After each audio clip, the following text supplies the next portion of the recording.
We're approaching a junction with traffic approaching from the right. Student didn't look at the cars coming from the right, didn't check his blind spot to look over his right shoulder. Let's see what happens now. I had to use the dual controls, otherwise he would have just flown straight out, and that wouldn't have been a really good idea. To be fair, none of the cars were indicating, so the safest bet would have been to stop, check over your right shoulder and your blind spot, and then we can go.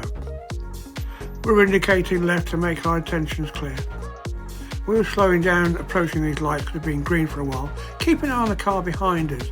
This is why we check that centre mirror before we speed up and make progress. And here we go. So we slow down a little bit just to keep him safe. We were doing 26 to 25 miles an hour when he shot past us.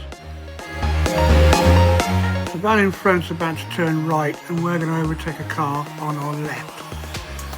We've checked our centre right mirror. Watch what happens. We actually brake to allow this car to shoot past us. And that's the importance of checking that centre mirror and your driver mirror before you go.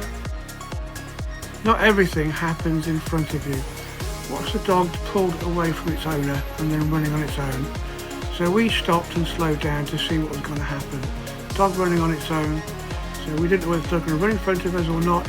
The safest thing for us to do was to wait and see what was going to happen. Just the way we did as well, because the owner's chasing the dog and a child running behind it as well, so the safest thing was to wait and see.